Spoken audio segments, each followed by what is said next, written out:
Brad Williams, Frugal Finance. Let's talk a little bit about mortgages and specifically adjustable rate mortgages.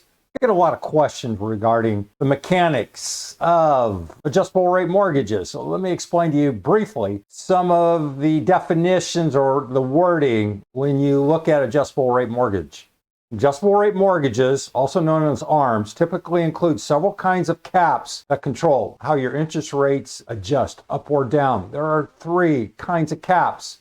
You have an initial adjustment cap. This cap says how much the interest rate can increase or decrease the first time it adjusts after the fixed rate period expires. It's common for this cap to be either 2 or 5%, meaning that after the first rate change, the new rate can't be more than 2 or 5 percentage points higher or lower than the initial rate during the fixed rate period.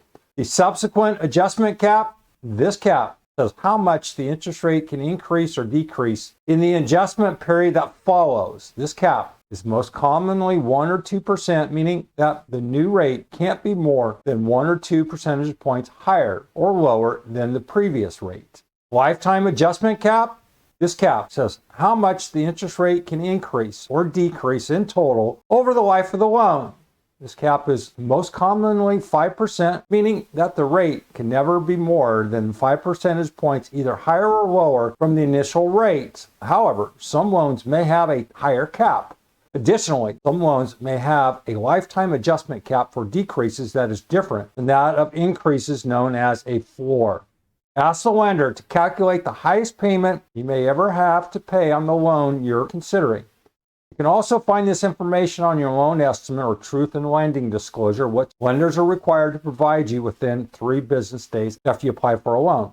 Well, a couple different things. A, if you have any questions, concerns, comment. But take a look at my YouTube playlist under mortgage. There's quite a few different mortgages related to this topic. Let me give you an idea of what this means. You're going to have the start rate. Let's say it's based off the 1-year treasury. What is the treasury? It would be if you're buying a treasury bond or bill or note. In this case, it would be a treasury bill. 1 year right now is at 4.25% for simplicity.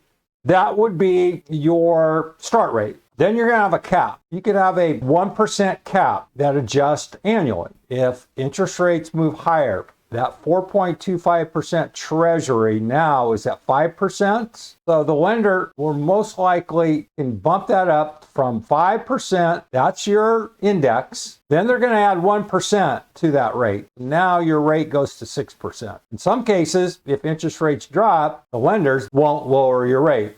You go through this process, make sure you understand the mechanics of the adjustable rate mortgage. Then there's also going to be wording about this lifetime cap, and it could be 4%, 5%, 6%, 7%.